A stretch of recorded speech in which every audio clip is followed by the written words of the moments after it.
We lost a key scholar, a key friend, and a key contributor to the literature in innovation and development. He contributed to advance many of the core concepts of this literature. His work on capabilities on institutions, many were mentored by him, and many of those who will speak today as well have worked with him quite closely. So we have an amazing lineup in terms of the participants in this panel. We have here with us Professor Bengt-Ake Lundvall from the University of Aalborg. We have Prof. Rasigan Maharajh from Tshwane University of Technology here in South Africa. Should I start by thanking you once again for your introductory conversation in Italian, which we enjoyed quite a lot in Pretoria. No, I contacted Chris and he said, I don't write long papers, but I have this one from 2007. And it's not a long paper, but it's very readable and very clear. And I regard it as a kind of potential inspiration for Globelics research in the future. He said the following main points. The economy should be regarded as a learning system. Evolutionary economics and the national innovation system perspective provide a broad, coherent, and useful theory of economic growth. It regards economic growth as a result of the co-evolution of technologies, firms, and industry structures, and supporting and governing institutions. Institutions was at the very core of Dick Nelson's interest. He didn't believe in techno-economic issues without bringing institutions into the picture. Furthermore, successful development involves the evolution of institutions is the least developed part of an emerging evolutionary economics. Modes of organization and management in successful companies in advanced countries are generally more difficult to imitate and learn from or to transfer than the technologies that they are using. And final point, for countries aiming to catch up, developing the capabilities for learning and innovation in firms is at the heart of the challenge. However, a strong system of university and public labs research can play a very important supporting role. Let me just finish by saying that I'm extremely grateful to have known Dick Nelson, both as a friend and a colleague. He was an outstanding scholar who combined brilliant scholarship with wisdom and humanity. Thank you. Good afternoon, dear colleagues, esteemed scholars, and fellow knowledge workers. Warm welcome back to South Africa, and notwithstanding the thunderstorms that you see. This is more traditionally part of our weather system itself, although it's offset by nearly a month now. Hope this gives you a sense of also what I'm about to say. My sincere gratitude to the Trilateral Chair and the University of Johannesburg for convening this 21st International Conference of the Global Network for the Economics of Learning, Innovation, and Competence Building Systems.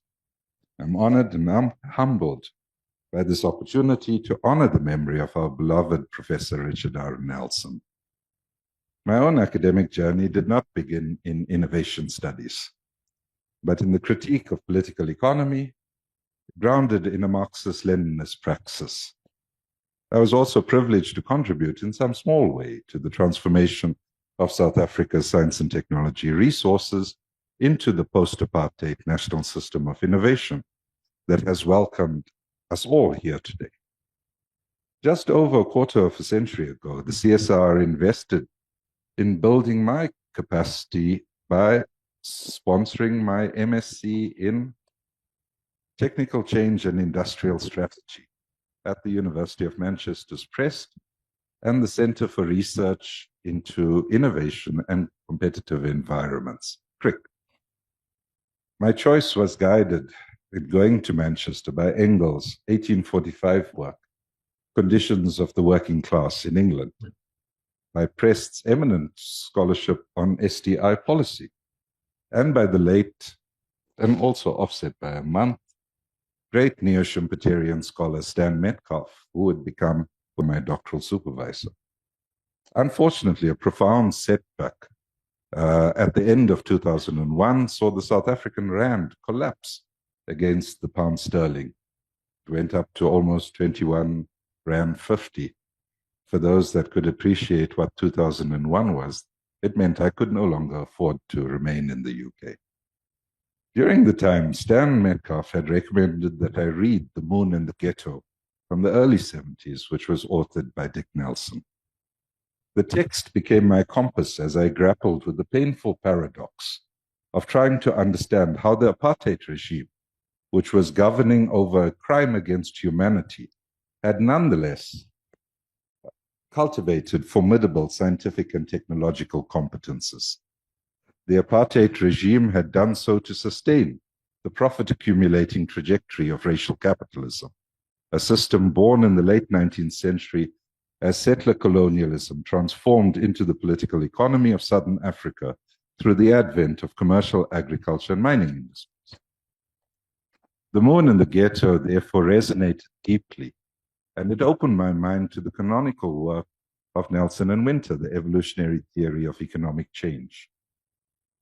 This text would feature prominently in our domestic STI policy debates and praxis research.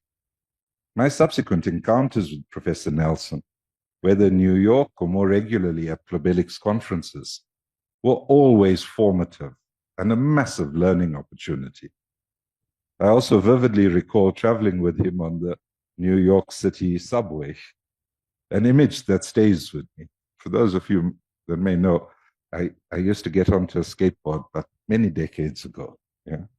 And it always struck me how this steadfast man balanced himself while I struggled in this lurching carriageway, as it did the bumps in New York itself. That physical robustness mirrored the agility and strength of his intellectual praxis.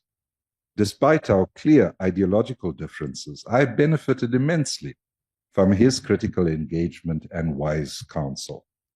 Professor Nelson, alongside colleagues in this Globelics community, spearheaded a core research initiative for Globelics on catching up.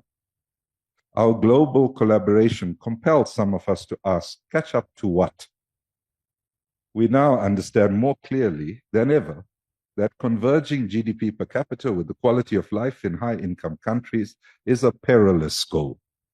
As the Ecological Footprint Network warns, we would need 5.1 Earths, in other words, planets, if everyone lived like the average American.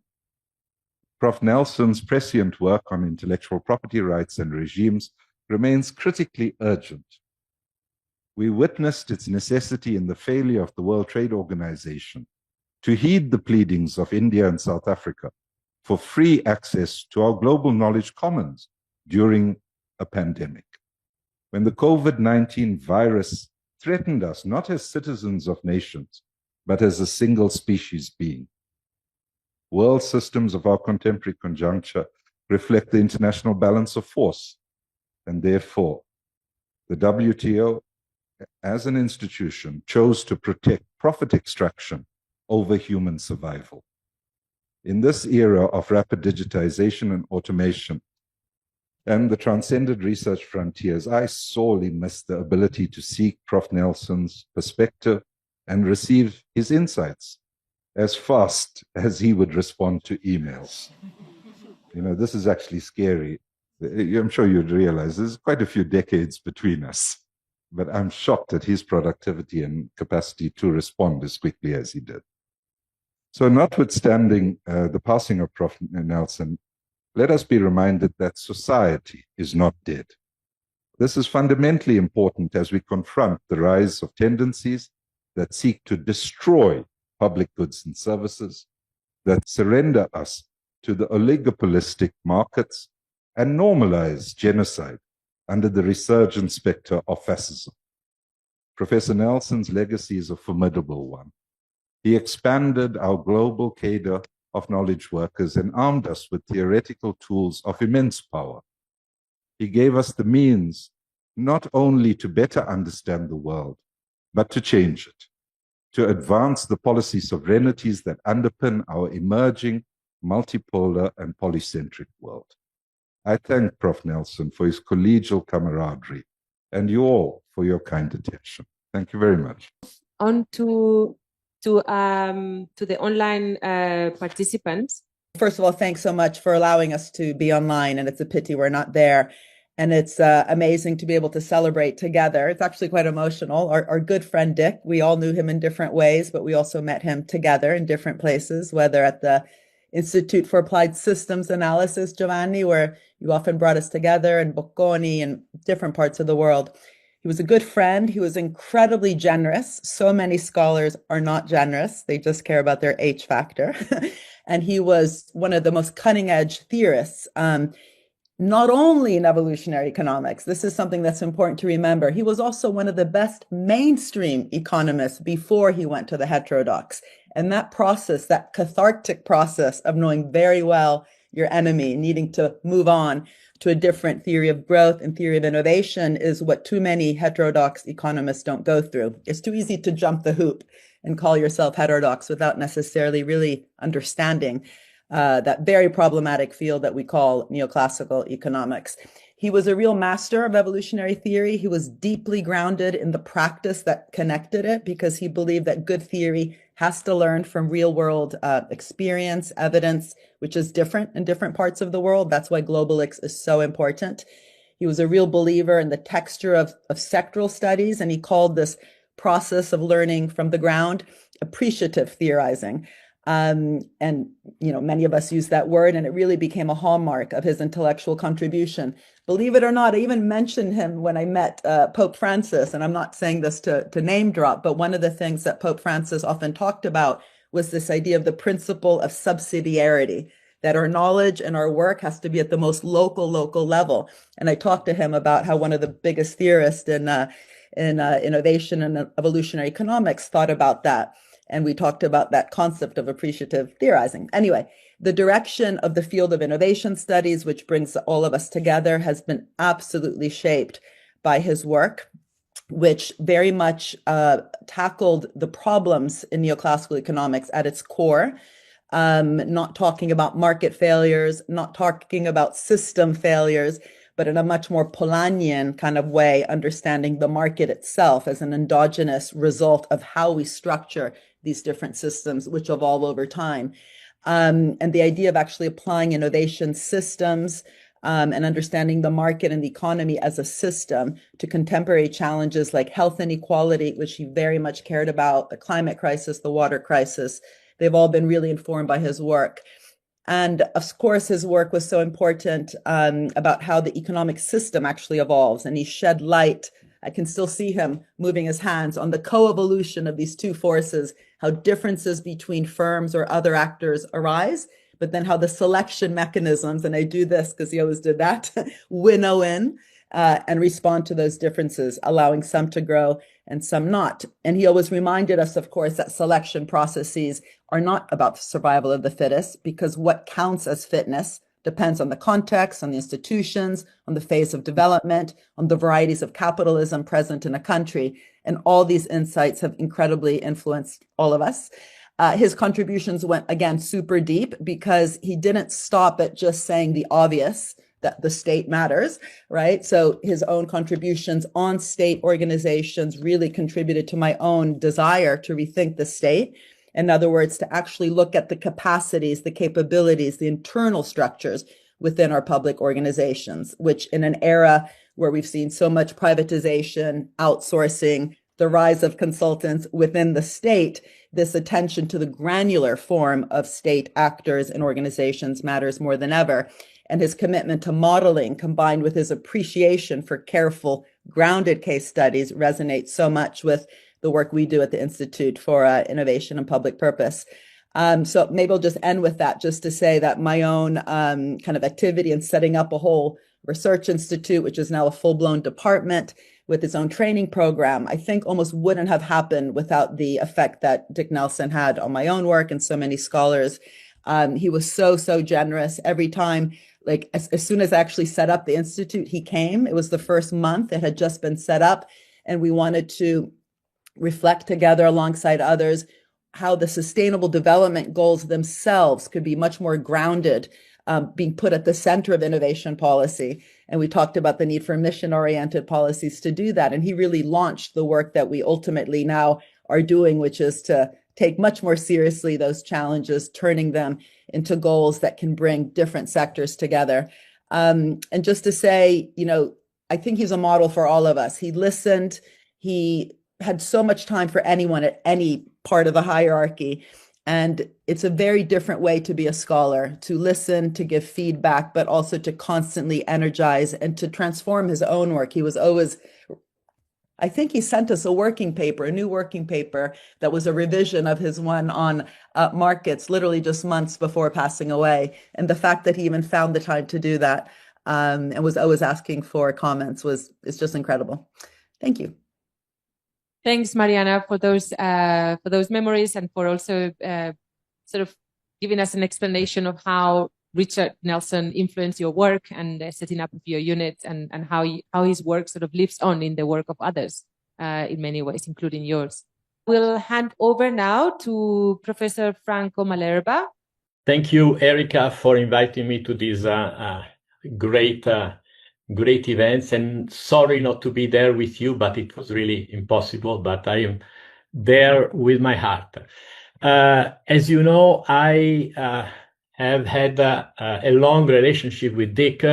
I went to Yale as a student, very critical for mainstream economics. I was a student searching for something meaningful, and I met Dick, and he introduced me to evolutionary theory. He was advisor of my PhD thesis. Then he became a co-author, friend. So I have a long story with him. And just to take up what Mariana just said, he, as a person, as a mentor, he was a very unique person that should be an example for us and an example also for the young people. He was ready to listen, very approachable. I remember at Yale, he had always an open door for everybody who wanted to come in and talk, students as well as young faculty, extremely generous with his time, giving a lot of feedbacks, was highly interactive with students and faculty, very open to ideas. He was a very broad scholar and used the different tools from history to theory to cases, but also rigorous. I remember he always said, I want to get things right. So, I mean, very kind, very social. So a very unique example also as a human being and as a mentor. I was just in the few minutes I have, just to mention 3 points, very short points, about his scientific legacy. First of all, as mentioned by Bengt-Ake, Rasigan, and Mariana, he broke away from mainstream economics and developed evolutionary economics. I don't want to enter this point that is common and well known by everybody, but my point is, in the 80s and 90s, he provided and proposed an original and unifying framework. Unifying means putting together the theory of the firm, the learning processes and the dynamics of the economy, evolutionary processes, variety, selection, retention. Anyway, so this unifying framework was extremely important for everybody. Putting a lot of emphasis on institutions, as Bengt-Ake mentioned, from the Moon and the Ghetto, 1977, a beautiful book that everybody still reads on society and tensions and so on. And he also put a lot of emphasis on economic development and catch up, as Rasigan mentioned, as a process of learning, capability accumulation, institution buildings, and government policy support. So in a sense, he was a very broad scholar that gave a lot of contribution also to Globelics. Second point, and this is very important for the young scholars. He provided in his book 1982 and later a strong evolutionary methodology. What I mean with that? First of all, he said dynamic first, he and Sid Winter, and put a lot of emphasis on empirical analysis and on micro foundations, and where heterogeneity was at the base of the analysis.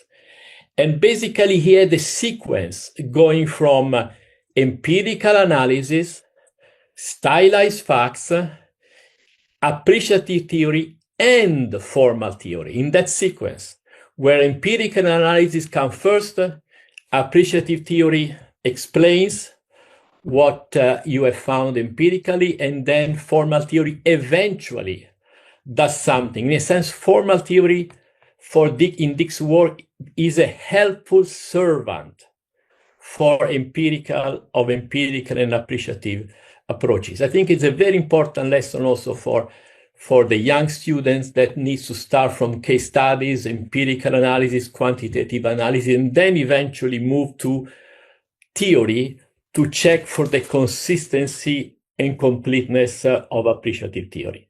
And so this is the second point. I conclude by saying that the later Dick Nelson had two pieces, probably the last two published pieces, and they were published in Industrial and Corporate Change. One is 2020 and the other in 2022. And that in a sense delineates the future challenges for evolutionary economists or Globelics and so on. One is a perspective on the evolution of evolutionary economics, and he said, well, demand has not been studied enough, services, non-profit sectors and government agencies, political processes needs to be coupled with market processes. But then he also says new links should be established with behavioral economics, institutional economics, and economic history. So broad interdisciplinarity. And he mentioned also, I agree, that a dynamic political economy should be developed. I think it's a very important message. And the last piece in the ICC 2022, the economic system question revised, well, it says modern economists are not just market economists, but they are mixed systems, non-market mechanisms, non-market institutions, communities, public services, education, and so on. So in a sense, this broad mixed system has to be examined when you look at modern economies and not just do a narrow and narrow-minded type of analysis. I think these are broad lessons, and these two papers also bring new and future challenges for all of us of Globelics. Thank you. Thank you, Franco. That was an excellent summary of some of the key contributions from Dick Nelson. We'll move on to Professor Giovanni Dosi. First of all, let me apologize, like Franco, for not being able to be there. Two commitments, one at the beginning, just before, one just after the end, prevented me from coming there, and I'm sorry. I think that I'm there with my heart, as Franco said. This is not a round table to mourn. I think the best way to remember Dick is implementing, refining, expanding the research paradigm to which he fundamentally contributed. In 4 minutes, it's impossible to even summarize the major building blocks. Let me just mention 3. One is, the two pillars, this pillar comes from Chris Freeman and Dick, is the analysis of knowledge and innovation and learning, which is a major discontinuity with an economic discipline that before Chris and before Dick treated knowledge as simply the structure of production function. Chris and Dick emphasized the fact that knowledge is a structure, that knowledge is different across sector and across technologies, and tried to understand the regularities and in the pattern of change and the regularities in learning processes. This is a first major pillar. The second one, more developed with Sid Winter, with the root in Herb Simon, is that what do actually individual and firm do? No, what is knowledge at the end? I mean, knowledge is not, you cannot, like our neoclassical friend try to do, I have a kilo of knowledge. No. Knowledge is a procedure. It's part of what people do, individually and collectively, what people know. So you have got to understand the regularities in routines, heuristics, organizational behaviors, institutional behavior. And this is the pillar that links knowledge with the behavior of organization. The third is placing this in industrial dynamics. It was mentioned already by Franco and by Mariana. You have processes of learning that are imperfectly selected by not only markets, but sometimes in the head of the agent themselves, by financial interaction, with interaction with the state. In any case, you have got a process of weeding out, imperfect weeding out. These 3 pillars put together make up modern evolutionary theory, in my view, in an extreme synthesis. Pioneered by, again, Chris, Dick, and Sid Winter.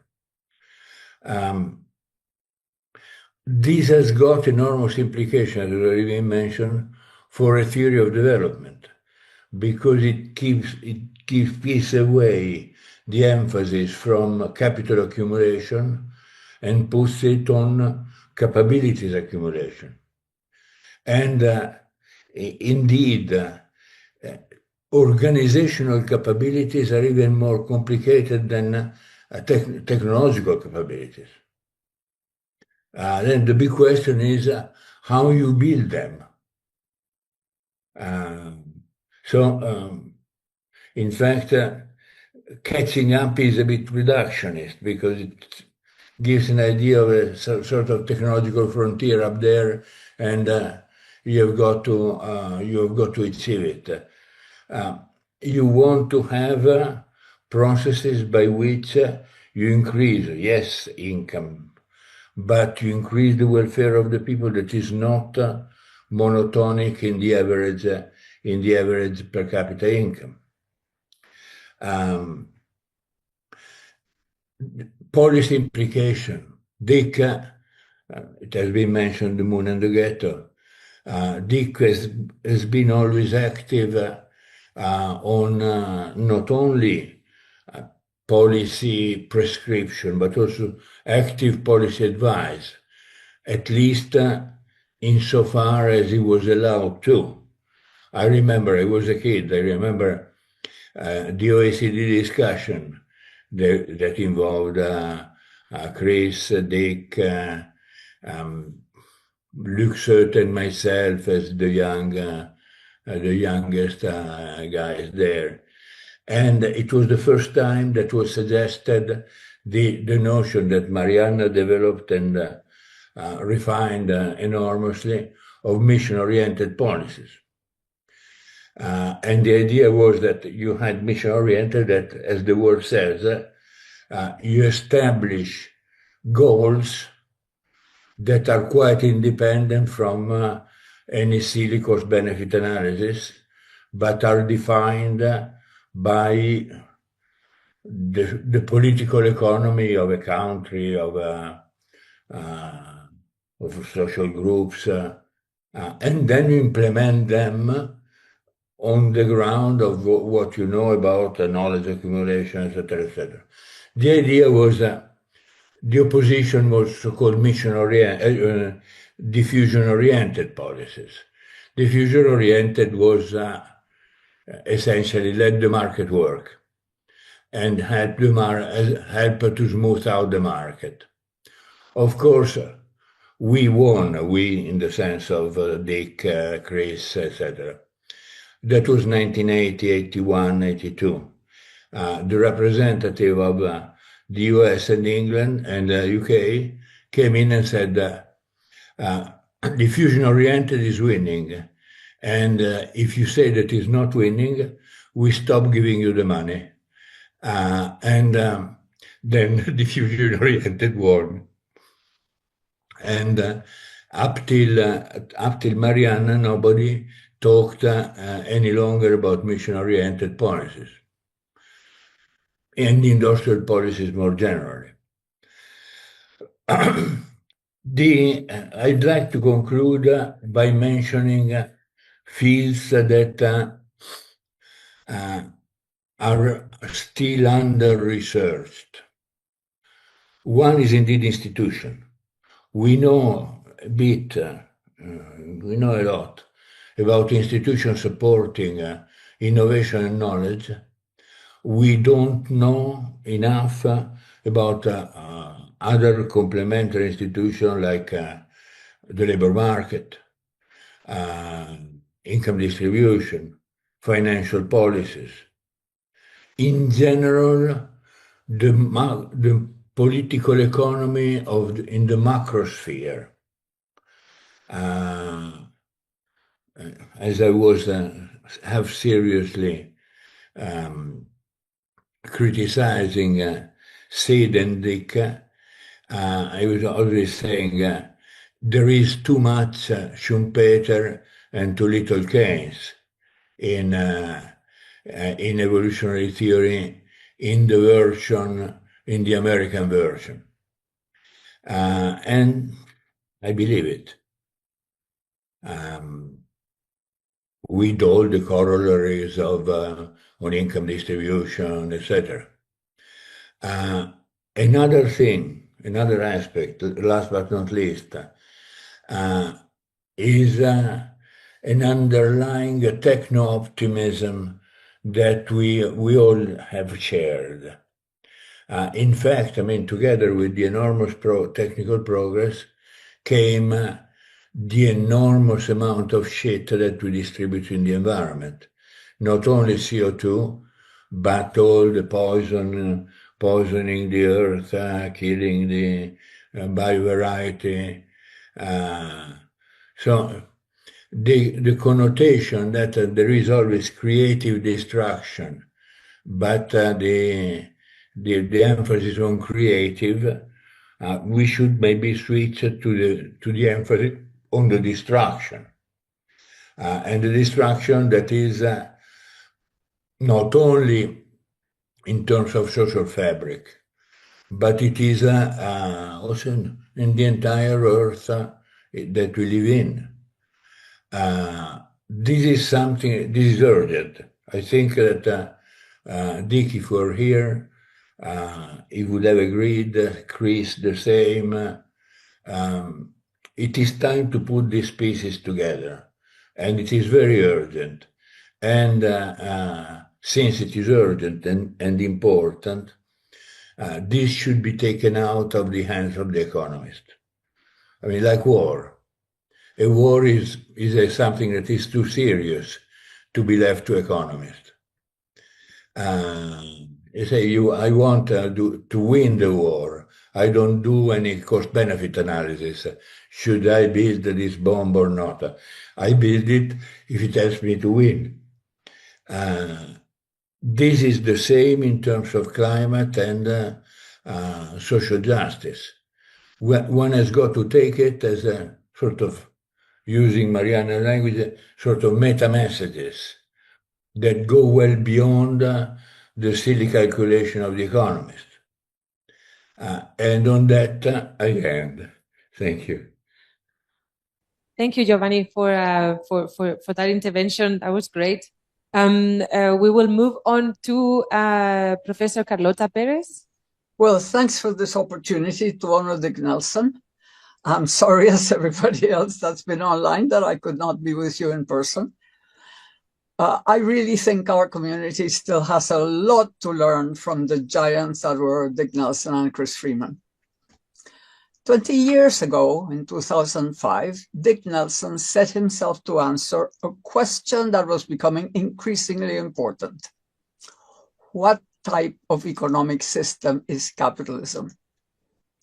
Although evolutionary economics did understand the crucial role played by the state, standard economic theory no longer did. By 2005, everybody had been obliged to embrace the free market as the essence of the system. And we were all supposed to see the state as a necessary burden. In fact, government was the problem, as Reagan had declared. So, in the prevailing free market atmosphere, Dick had to build the argument very carefully. Even asking the question about the nature of capitalism was a heresy. And Dick's answer was, capitalism is a mixed economic system that functions thanks to the constant interaction between the market and the state. The state is not an add-on to the all-powerful market, in charge of simply maintaining the context, fixing its failures, and keeping order. The state is an indispensable part of the economic system. Great, but that's no news for us. Everybody in this meeting agrees with that. So why should I bring it up now? For a very good reason. I believe that most of our community continues to work mainly with business innovation and how to promote it in the good direction. Yes, of course, technical change is still essential. But in these politically turbulent times, governments need to reinvent themselves. So we need to focus on institutional innovation, as well as on policy, organizational, and service innovation, and on how they happen. From the beginning, evolutionary economics was interdisciplinary. Dick Nelson defined it in 4 points, and the fourth one was highlighting the role of non-market institutions. So economics was interdisciplinary, and he defined it in 4 points. And the fourth one was highlighting the role of non-market institutions. Now, no economist was going to say that. It's precisely evolutionary economics that did. And when Chris Freeman created SPRU, he called it Science Policy Research Unit. And when he created the journal, he called it Research Policy. And now every research paper or PhD ends with policy recommendations. Do we really know how they can be adopted and applied? Do we really understand the distance between our recommendations and the actual fact of putting them in practice? In fact, the sorts of research we do, how many of you are aware of the SAFO project promoted by Chris Freeman in SPRU in the 1970s? 72 similar pairs of successful and unsuccessful technological innovations that were studied in the field for many months to identify the factors that might have determined the difference in result. Could we do something similar for public policy innovations? How many PhDs today are developing theory about how innovation happens in government, as Giovanni Dosi did when identifying technological paradigms in competitive companies? Of course, we have always been moving in that direction. When Bengt-Ake and Chris developed the concept of national systems of innovation, many others followed with further research and fieldwork. More recently, Mariana Mazzucato introduced a policy model of public-private missions. I now find out that this missions was already a concept before. I don't think any of us knew it. But basically, the thing is that Mariana based it on studying the moon landing project in detail. She was really trying to find how it can happen. How do we connect public and private in the major innovation process of transforming the world? And now the concept of transformative innovation introduced by Schott and Weissmuller was reanalyzed by Bengt-Ake and reconceptualized in a forthcoming book by Radosevic, Sute, and Serger, focusing on regions and regional policies. Super important now that satellites and all these things allow regions to be much more autonomous and require much more innovation capability, because it's now possible to have industrial policy at every level, from the smallest to the supranational. So we are moving in the right direction. But there's a whole world out there in political science and public administration looking at innovation in the public sector without the evolutionary economic lens. They are looking at it just from the government world. They are not connecting the two things, the relationship between actual innovation in the economy and innovation in the state. In fact, has anybody studied the experience of MindLab in Denmark, or that of its followers in Mexico City, Washington, D.C., or Singapore? There was something there that was really interesting about promoting innovation in the public sector, but we didn't have any role in it, but we could still learn a lot. Have we engaged with the ideas put forward by Moore, Bason, or Osborne, the political scientists and public administrators, on how innovation happens in the public sector and what its peculiarities are? Have we actually debated that, looked at it, used it? They've done a lot of work. We might be wasting a major opportunity to contribute and develop a theory of institutional innovation in contrast with private sector innovation. Do we need to join forces with them? With the political scientists and public administrators? In its glory days, SPRU had many engineers and scientists in its staff and in its networks. Do we need to stop looking at numbers and start doing more empirical analysis and more talking to people? By the way, the empirical analysis was precisely what both Dick Nelson and Chris Freeman recommended all the time. Do we know why the majorities are not supporting the green transition? Can we tell why the same environmental policies have succeeded in some countries and not in others? The same ones.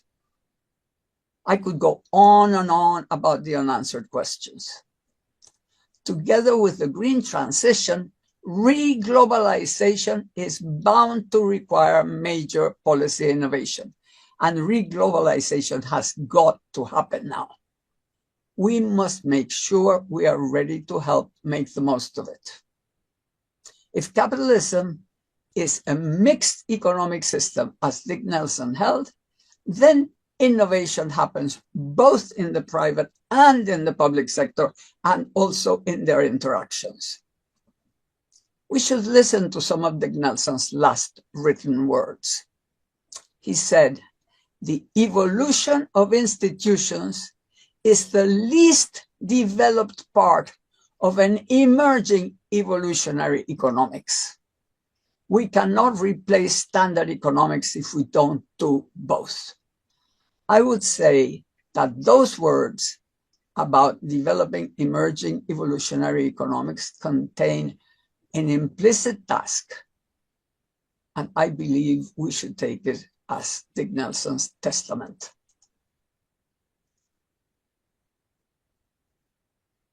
Thank you. Thank you, Carlota, for giving very concrete ways of following some of the doors that the work of Dick Nelson opened, and putting that as a challenge to the academic community here. I would like to now open it up a little bit. I know there's a lot of people here that, can I say, just by you have to be honest now, raise of hands. How many of you have cited Dick Nelson's work in your papers? All right. So I'm expecting comments from all of you with the citations, yes. No, but I know that this is work that that lives in all of our literature that we are developing as a community, and I know that many of you have worked with Dick Nelson in your careers. So I would like to solicit maybe comments from some of you in the audience. I know that Mamo would like to say a few words. Thank you very much. I appreciate all of you for all the wonderful remarks you made about him. I sincerely, truly miss him. I wish he's still with us. Yeah, but I just wanted to let you know that he personally, he was so nice to me. And Franco Malerba and him, when I went to Columbia University, I was a student at Columbia University, and Dick Nelson was teaching at Columbia University, and I was invited a number of times by Columbia University. When I go there, since his house is in New York, he invited me, and then Franco Malerba informed him, Mamo is coming, please look after him. And just like Bengt-Ake and his wife used to look after me in Aalborg, he started looking after me, cooking food for me. And you will not believe it, the kind of thing he did. Not once, 3-4 times when I went to New York, he was looking after me at Columbia. I don't want to say a lot. I think I need to write something. When I write about it, you'll do. The other important thing he did was also when Globelics was formed. You remember, Bengt-Ake knows it. We started it with Africa, with a conference in 2001.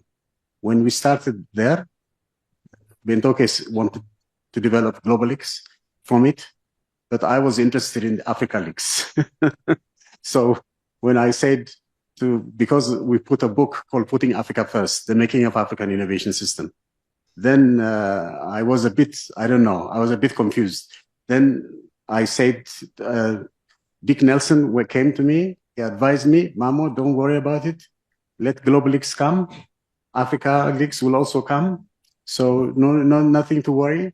And he said, he advised me because I was a bit confused at that time. So things like that. He was a wonderful man. And I just want to say a few words. And thank you, my Erika, my queen of Ethiopia. Thank you very much. Thank you. Thanks. KJ, would you like to say a few words?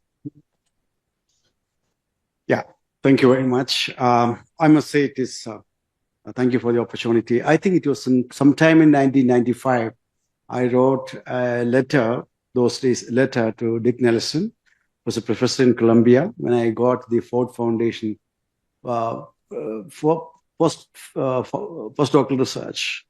I got a letter, which is still I'm keeping, where he said, look, I would love to welcome you, but Columbia is not really tuned to welcome and provide the appropriate space for the young scholars. I would introduce you to Bobby Wenson, in Yale. So on his recommendation, I went to Yale University. And later, when I was inducted to the Globelics board by Bengt-Ake Lundvall after 2007 Globelics conference in Kerala that I organized, it moved to the idea of, after a few months, moved to the idea of starting the journal, Innovation and Development. I got wonderful advices. Of course, the name was given by Innovation Development. I would like to publicly declare that the name was not mine, it's by Bengt-Ake Lundvall. But Dick Nelson told me, these are the two inspiring. He told me that you should ensure that the journal is least priced and reaches to as many people as possible. But somehow we have not been able to accomplish that.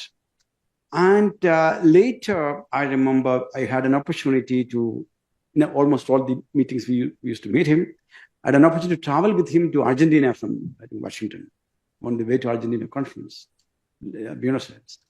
I remember we were discussing about this idea of institutions. He told me about institution. Later I read the article, the hard institutions and soft institutions, cake and the recipe for making a cake, the manner in which we explain things, and I think I always cherish the discussion.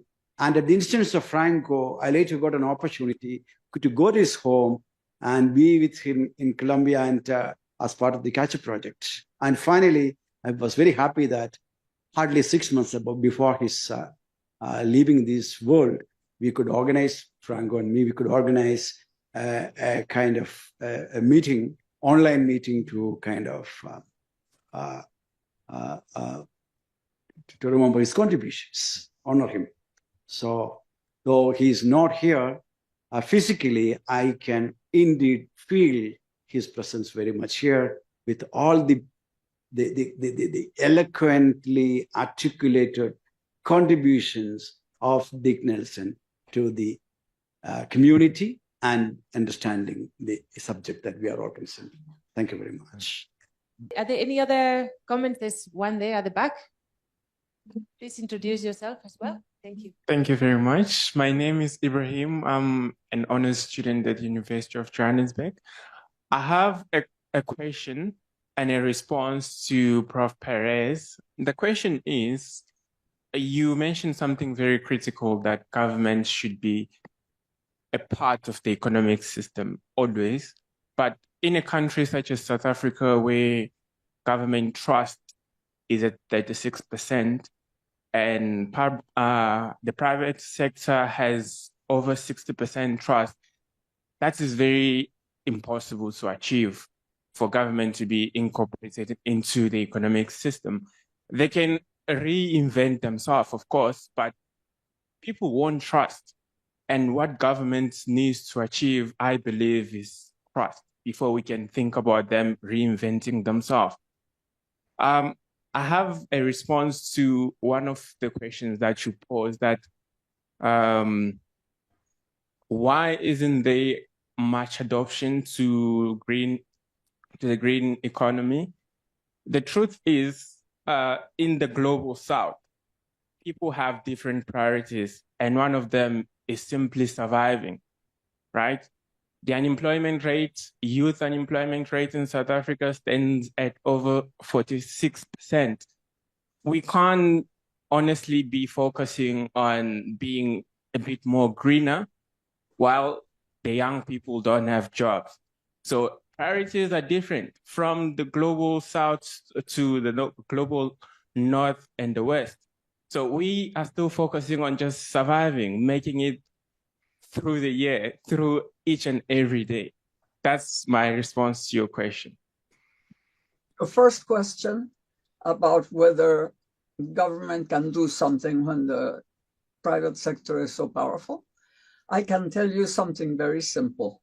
I have been studying the 5 revolutions and what has happened with each of them since the Industrial Revolution in England.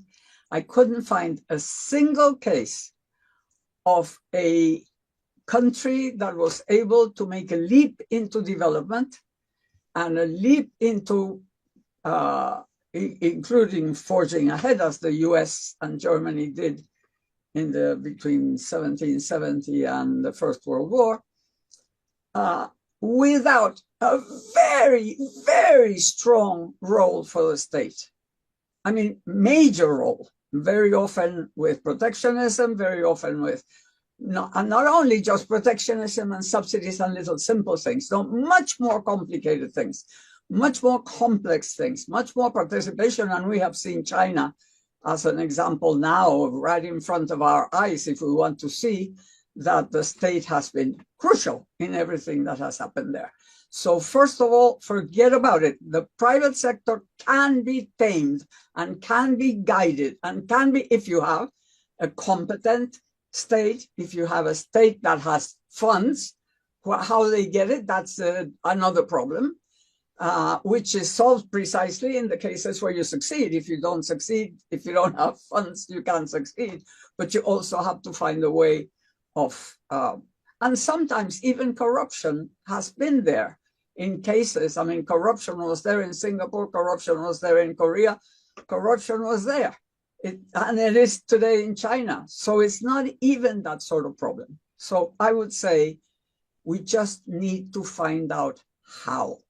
And in each case, with all the difficulties, of course, we need leaders that are capable of doing it, and we need to understand and to be able to provide information about how it has happened before.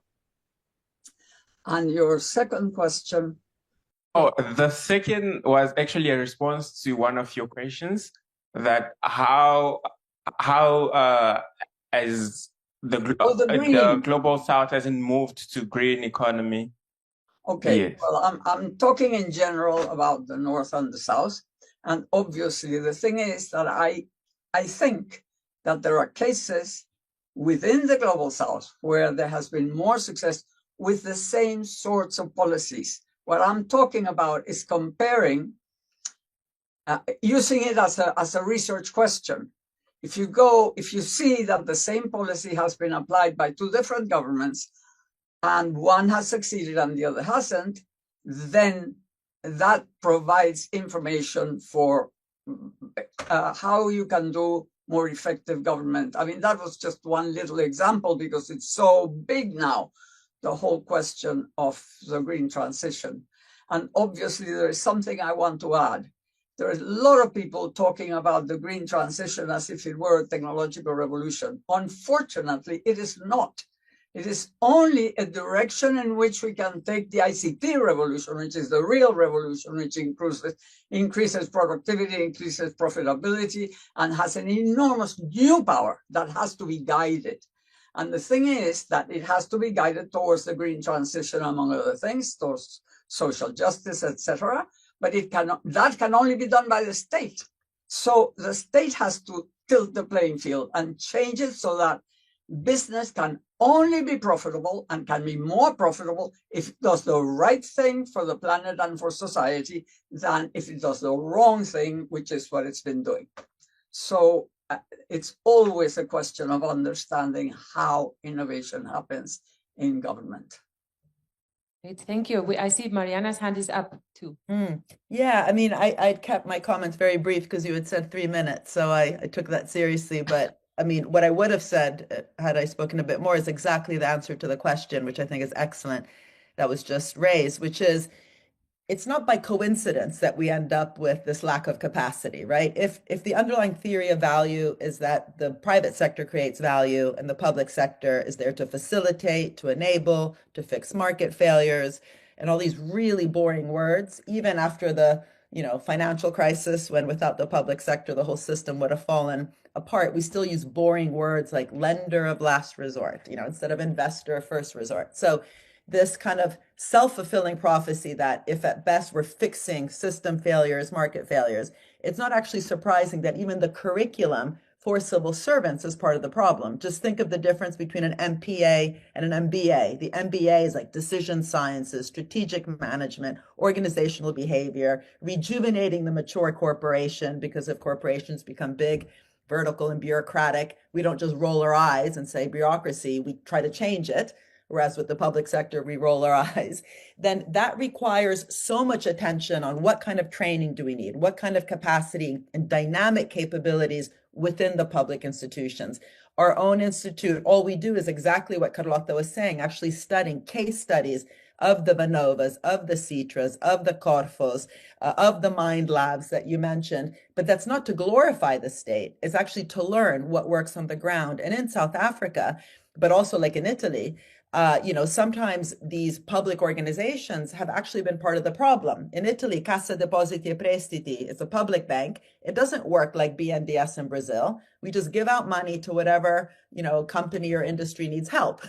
So if you do have the missions, what does that mean for how a public bank itself works? What does it mean for its portfolio?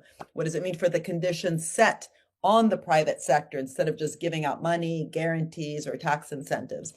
And, that idea of actually putting a lot of attention on procurement policy, for example, which is often 30% of a government's budget, wasted, or the design of a public bank instead of actually glorifying the public bank, comparing different public banks, digital public infrastructure. This is the kind of massive array of case studies that we need, but also to bring it back to the theory.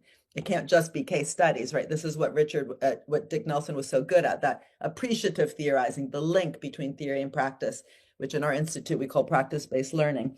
But I just wanted to say also one thing, which I think Carlota alluded to, which is personally, I think some of these innovation studies have been part of the problem. They've become very apolitical. A lot of the entrepreneurship studies and the innovation studies themselves kind of don't even really look at the political economy. They don't question how much lobbying has actually happened in the name of innovation. I could go through Piketty's curve of inequality and tell you every 5 or 10 years, the narrative on innovation, whether it's from the venture capital community or the pharmaceutical industry, that actually helped inequality rise even higher, whether it was the effect on capital gains taxes or different types of R&D tax cuts or intellectual property rights, how they're actually governed. So I think we should, as a call to action, also in Richard's memory, because as Carlota said, he brought political economy to the center. It wasn't just innovation studies. Make sure that we ourselves as a community are not part of the problem by depoliticizing how innovation itself gets used to lobby for some very, very regressive policies. These are two separate points, but I just wanted to say it because I think my experience is we're also part of the problem. That's great. Thanks, Mariana. Great comments. Giovanni, your hand is up. Well, I'd like to follow up on Mariana. One of and this is also a sort of criticism to Dick. If one wants to follow what Mariana and Carlota were saying, one has got to ask what is the nature of the state. Dick was, in my view, a bit too liberal in his foundations, neglecting profoundly the idea that there are conflicting interests in society, and we cannot always proceed cheek to cheek. And maybe the mixed economy that we observed in the 3 glorious decades, now or most mythological, after World War II, were a sort of exception in the history of Western capitalism. One has got to rediscover the link between the structure of the state that Mariana is talking about and what the state represents. Because if the state represents simply the corporation, that is the managing board of capitalism, this is a citation from Lenin, then obviously the best role of the state is to have the consultancy companies that Mariana is talking about. They are the direct expression of the Morgan Stanley of this world, the McKinsey of this world, are the direct link between capitalist and the little power that is left to the state. So one should reflect also on what does the state express, and how do we organize alternative interest to influence what the state does and the composition of the state. The other thing is, again, following up Mariana, is a lot of current innovation studies are part of the problem, not a part of the solution. And more generally, I mean, I think that the mainstream tends to absorb, recycle, make it and tame some of the issues and contribution of the evolutionary community.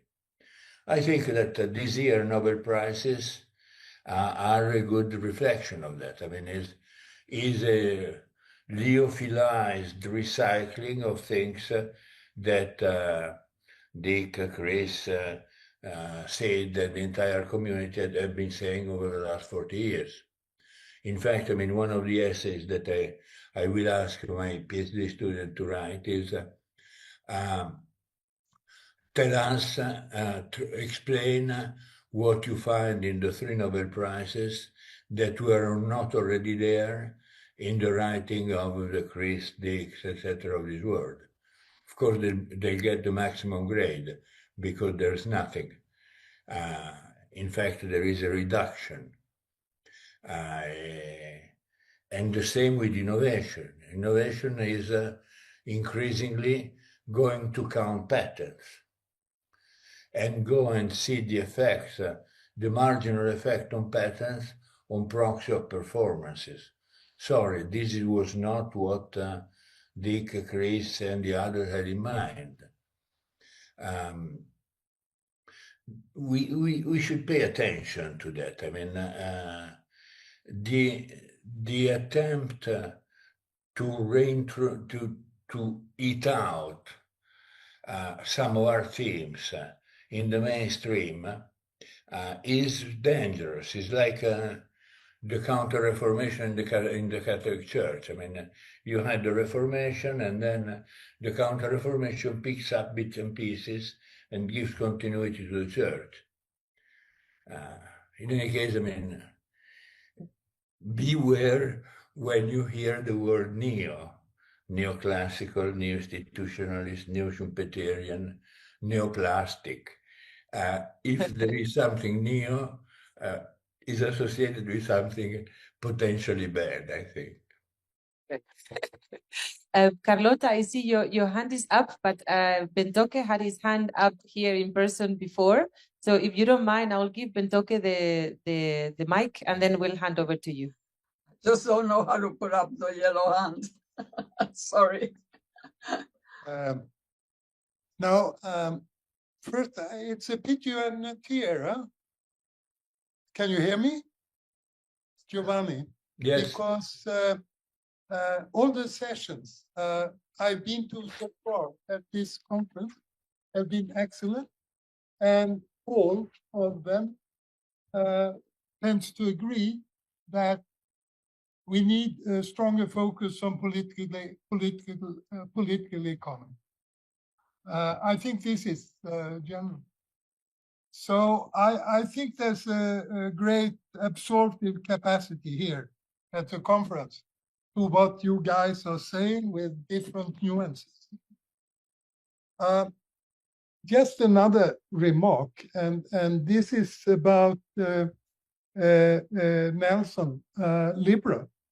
I think it's not wrong, but interestingly, he has indirectly has a major influence on global geopolitics. He had a student a Chinese student, Lu Feng, who he kept in contact with all his life. And Lundvall did a series of case studies of Chinese industry, where he showed that with a kind of nitty-gritty case study type that you have talked about, where he showed that the basic problem was while they invest a lot in R&D, there was almost no result in terms of high technology or exports or any other kind of indicator. This was the beginning in China around 2006 of what became independent innovation. And it took China, that was the beginning of transforming China in that direction. And it's interesting that it was a student of Dick Nelson who was the main inspirator using the kind of methods you have just described. Thank you. Thank you, Bengt-Ake. I think I'm handing over now to Carlota. Well, I am going to disagree with Giovanni. I don't think that the golden age of the post-war is an exception. It's actually a typical process that happens every time capitalism is in danger. The Victorian boom, the Belle Epoque, and the post-war golden age are similar processes that were brought about because, yes, the committee solving, taking care of the interest of the bourgeoisie, which is the state, discovered that the best way to save the bourgeoisie was to actually help the majorities, was to actually set up a win-win game between business and society. And that's how you get the golden ages. And there have only been 3, unfortunately, because capitalism, the progress that we've seen from the satanic mills in the early 19th century, all the way to the sort of good life that the blue-collar workers had in the 1950s and sort of 60s, is actually the way that progress occurs in capitalism. Ratcheting back with creative destruction, destroying with every technological revolution, you destroy jobs, you destroy industries, you destroy regions, all those horrible things happen, and then people get angry, and then you get populism. And you had populism in the 1840s, you had populism in the 1890s, you had populism in the 1930s. And we have populism now, and we have plenty of populism because the problem has been the creative destruction this time has been worse than ever. So if we don't understand that there is this progress because for the capitalists it's good to solve their problems, then we will never, then we can do nothing. We are dead because the interests of the bourgeoisie are never going to coincide with the interest of the people unless they're in danger. And they are in danger when people get so angry and when problems are so serious that you've got to find the solution. And that's how the social democratic parties and the progressive era in the US and all the beginning of the welfare state in all of Europe was in the 1900s, at the beginning, in the golden age, in the Belle Epoque, and so on. That's what I'm writing a book about. So I am very informed about all those things. So yes, the interest of the bourgeoisie are central, but the bourgeoisie are sometimes in trouble, and they need, like right now, it's a mess. To live in Trump's world, it's got to be fixed at some point. And I think there's going to be a gigantic crash, not a little crash of AI and all that. That's going to be the trigger that's going to pull the whole economy down. And once that whole thing happens, we're going to have to fix it. And we better be there with some ideas about how to do it. I think Mariana has a lot of ideas about how to do it, thank God. Okay. Thank you. I will not jump in because otherwise it will be a conversation between you. Yeah, no, of course. But I have to answer because you are actually sort of making it impossible. You know, the way you were saying it, it seemed like you could do nothing. And lots of people think that because, of course, we are now in the worst situation ever. And the young have never known better times. The young have only seen horror, have only seen injustice, have only seen inequality. And we've got to tell them there were times in the past when there was a better time for the majorities, and we've got to construct one now, and we have to think, we have to know how to do it now. So in a way, that's what I'm... And to not listen to the no growth folks, because they have... And yes, and not follow the degrowth people. Great. I think we have Franco, I see your hand is up, but we are going to Rasigan, who is next to me, and somebody here in the room have raised their hands before. So if it's okay, I'm going to hand over to Rasigan and then to another speaker, Samir, and then I'll come back to you. So thanks very much. And it's really good to be part of a lively conversation that's taking place. Yeah, and as it's emerging, I think it gives due respect to Professor Nelson as well. But at the same time, colleagues, I hope you don't mind a pessimistic note about us not over-trivializing issues as well. And within this context, yeah, you have all been welcome to South Africa, Southern Africa. Yeah. Nearly 4/5 of all the gold, before you call it as an era, was dug from under our feet. What is our situation today? And reconcile this with the type of lessons that we are being told about. I would also encourage the student at the back, be a little careful with respect to opinion surveys, which speak about a performance in a governance structure that's preset, as opposed to an open-ended question that asks, does that articulate the democracy that we want in our country itself? Corporate state capture is exactly what it is. Yeah. So I'd be worried about findings that give a plus to one and a minus to the other, when it's that very parasitic relationship that's driven corruption in this country as an example. Let's be very clear about what government is, who gets into it. Let's also define specific roles for the state, which is bigger than the government itself. Yeah? And within that, try and find what is it that will help us with our levels of precarity, etc., to move beyond it. It cannot be that we continue this north-south division. If you don't mind also, just reminding people, I hope you don't mind, where's Rainer? It's not being me being nasty about the Germans, but we remember something about Willy Brandt.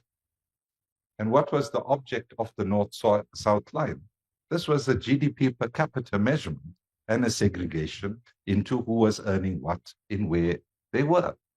In terms of where we are heading forward to and what we are arguing is not a return to similar divisions. Yeah? What we've seen emerged is this notion of multipolarities, of us moving the centricism. This isn't hierarchies that we're climbing anymore. It's also a quest for our survival. And we've seen the naked violence being visited upon us in world systems itself. Colleagues, we cannot close our eyes to the genocides taking place, whether it's Sudan, the DRC, or West Asia and Palestine in particular.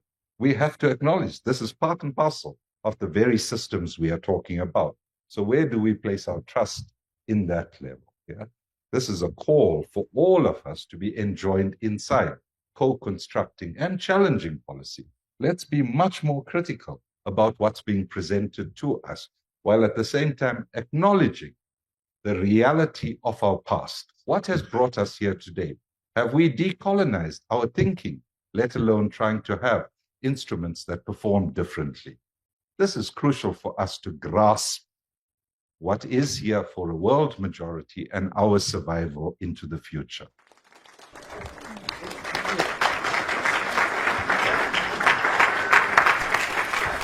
Thank you.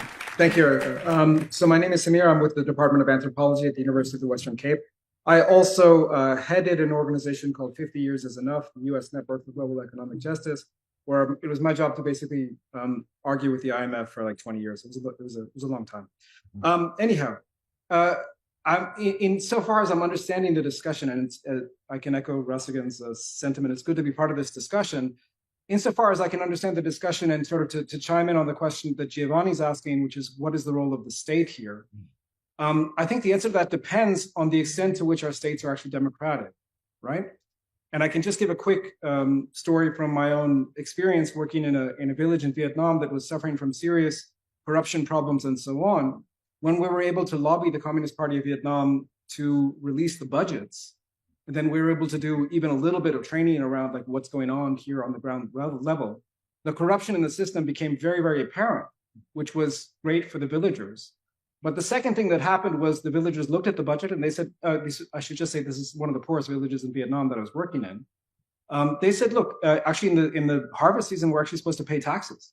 We're actually supposed to give some rice back to the government, right? And for the first time, the government was actually getting money from, as I say, one of the poorest villages in Vietnam. And it was the relationship with the state fundamentally changed. And by the way, the state looked so favorably on that, we had to beg them for, I can't remember the exact length of time, but I think it was 18 months we begged them to release the budget, just in terms of transparency. And then within another 18 months, it suddenly became the universal law all over Vietnam. And it was taken up like that. Now, so that's a story about the power of transparency. But here in South Africa, I'm worried, and just at the current moment, I'm worried about, like, does the transparency mean anything? Because we have stories, and South Africans in the room will forgive me for bringing this up, but we have a president who is known to have had, whether he did it himself or was in knowledge of it, we don't know, but he had US dollars sewn into a freaking couch, yeah, for whatever reason, right? And so in that, and everyone knows about it, and what happened, guys? Is he still our president? Yeah. So was there any accountability at all?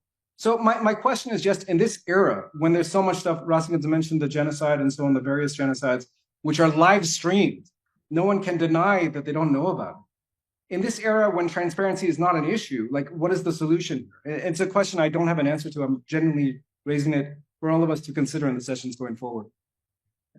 Thanks for the comments. I think it's a reflection of the what happens when we start applying these ideas into specific contexts, into specific circumstances, and try to answer real world questions with these theories and concepts. So I would like to hand over to Franco. You had your hand up. Franco, please go ahead. Well, I really enjoyed the discussion between Carlota, Giovanni, and Mariana on policy, institutions, and so on. Wonderful. And I think you got the right point about what Dick emphasized and what is missing in Dick. Although I think that in the Moon and the Ghetto, there is already tension between the part of the society that is driven by certain things and the rest that is lay behind. But we are towards the end of the meeting, and this is also about the legacy of Dick Nelson. And so in a sense, I want to move back a little bit to the legacy for the young students. I see a lot of students, PhD students and so on, and move away to the policy discussion, which is very important and so on. And I think one thing that we did not have time to discuss is the fact that Dick always focused not just on generalization, but on the context in which actors act, in which technologies evolve and so on, in a sense that the context and the specificity of the technology in the history. You don't remember, but Dick, the first paper of Dick was the invention of the transistor, with a wonderful case study of how the transistor was invented, companies, individuals, institutions. Then he did a lot of studies on pharmaceuticals and so on. He did the National Innovation System, in which he discussed policies. And so in a sense, he put a lot of emphasis on the specificities, on the way analysis is done. And among his major partners, Chris Freeman was one of them, but I want to mention Nate Rosenberg, who has been, in a sense, forgotten. Nate was really talking about technologies, and Bengt-Ake that discussed about national innovation systems. So his point was, have a look at the context, but in a dynamic way, which is, an historical way, which brings in, I think, the point I want to make. a lot of people talk about coevolutionary processes. We all agree that evolution is driven by coevolutionary processes between technology, industry, markets, and institutions.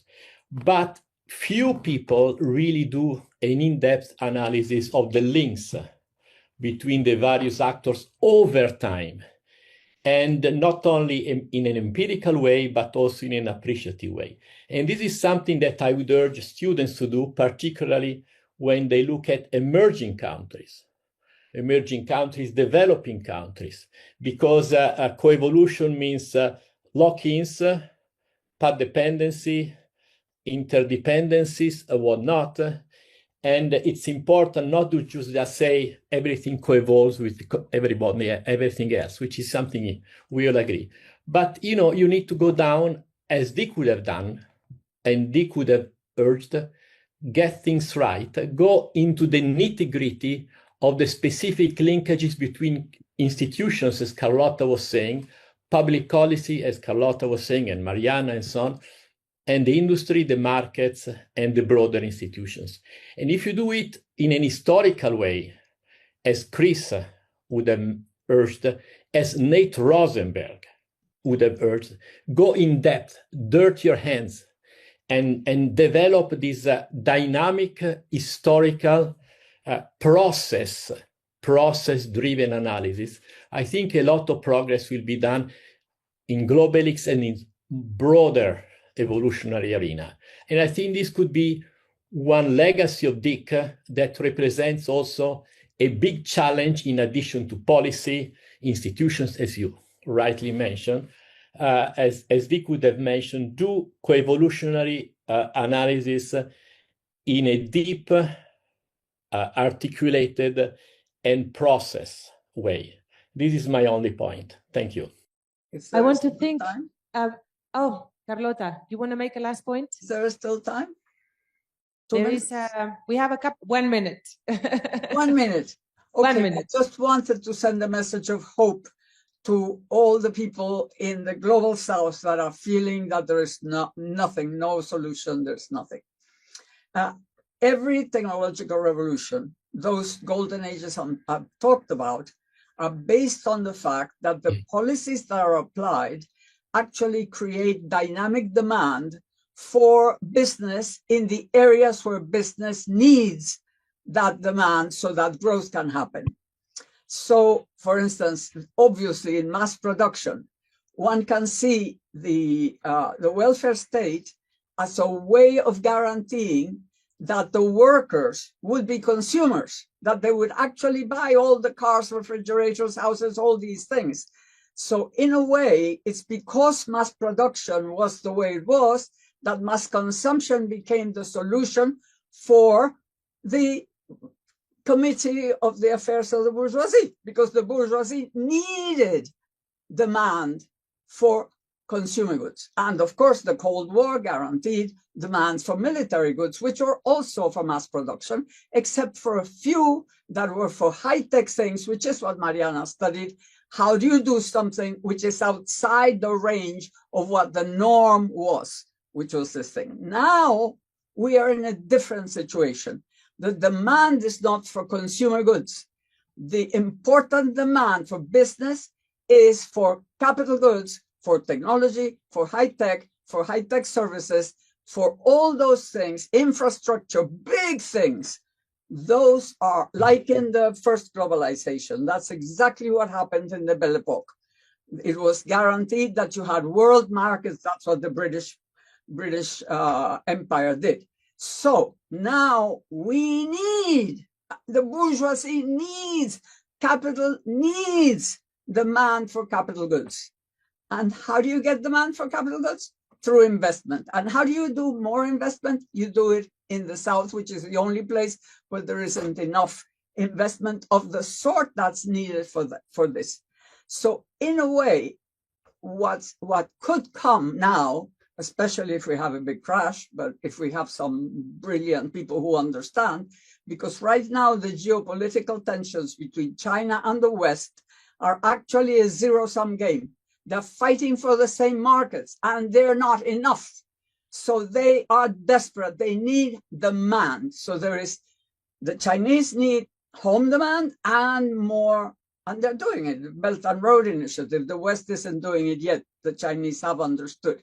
So if we understand that that is what they need, maybe when we think of policy, we will take that into account and design policy in such a way that we save the South, we develop the South, but we also do it in a win-win situation with the North. I actually think that capitalism is a horrible system, but if we can shape it, take advantage of its tensions, take advantage of its needs, if we really understand it deeply, we can build better times for our societies. Thanks, Carlota. I see Giovanni and Mariana. I left more the debates. applause. Well, It's been a spontaneous applause here. Giovanni and Mariana, we would like to start wrapping up. So if you don't mind making a very, very short last remarks. Thank you. Yeah, I will not, making a very short wrap up, I will not answer Carlota. I will simply answer with one question. I mean, tell me another period outside the 3 decades that had so few workers shot by the police.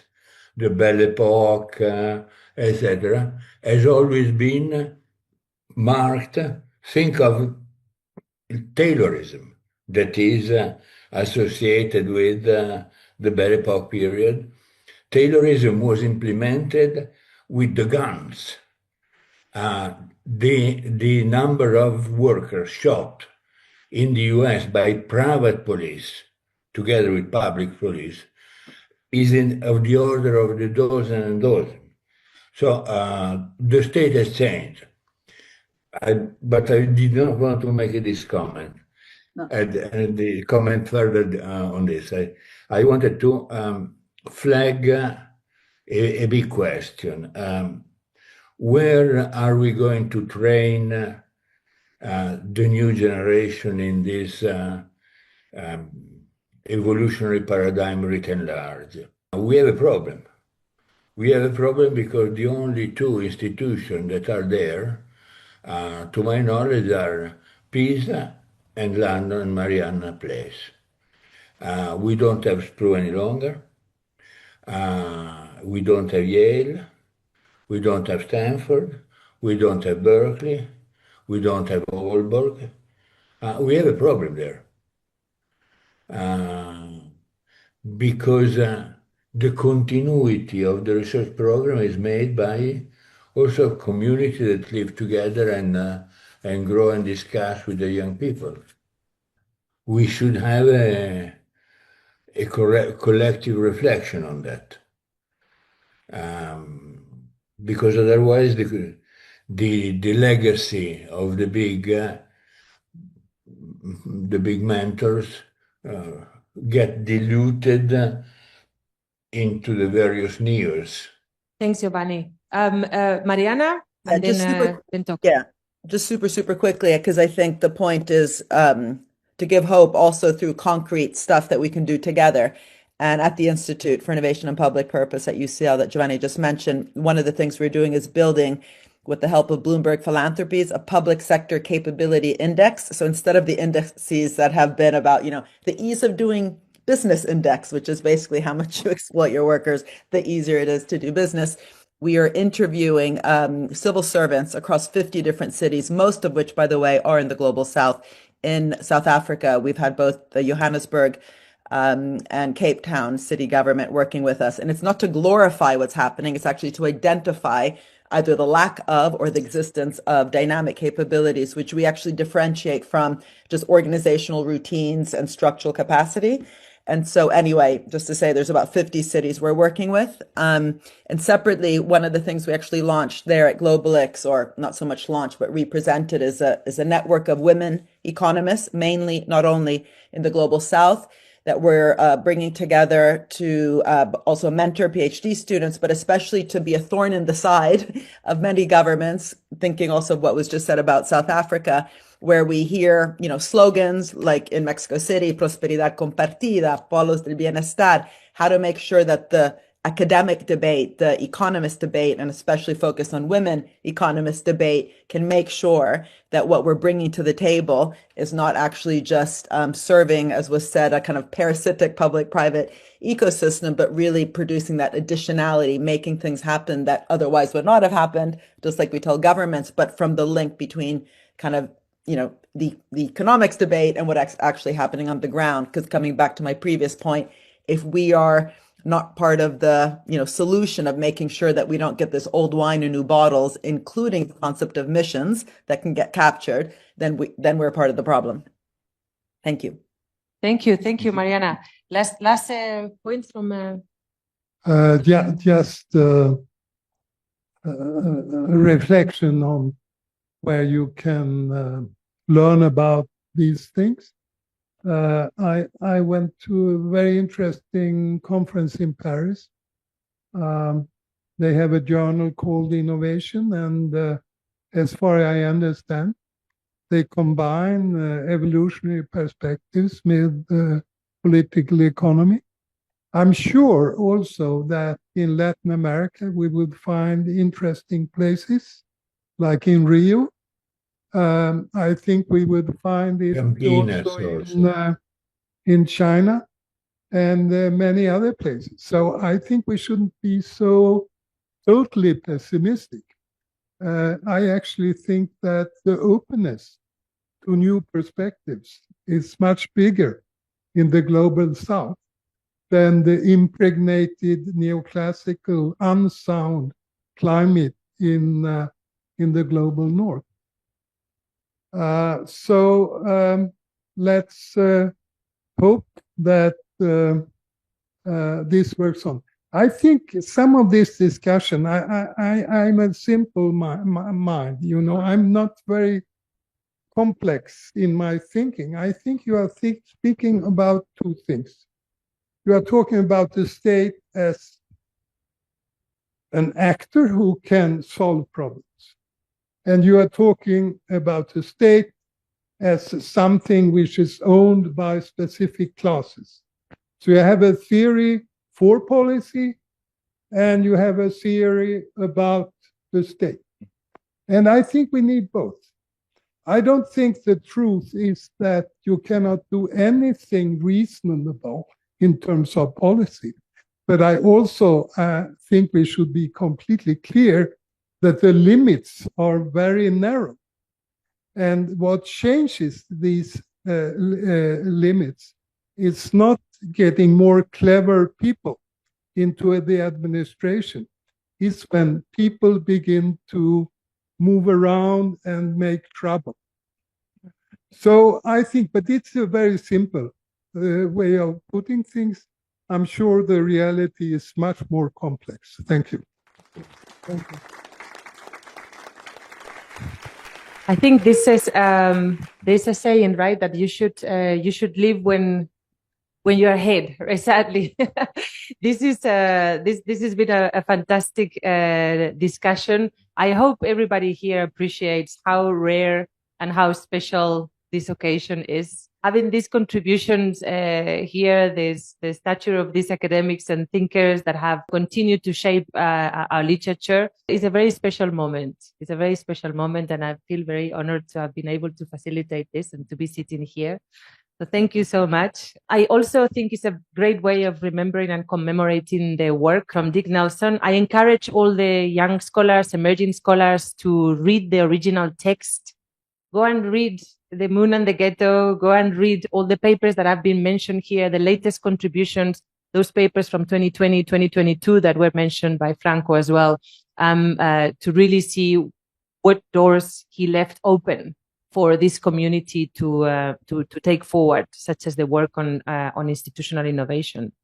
And I think, in a time where academia has become a race to publish and to produce, and where we are sort of forgetting the importance of not only the product, the extent and the depth of the product, with the knowledge that he produced is immense, and it's extremely important, and we're discussing that.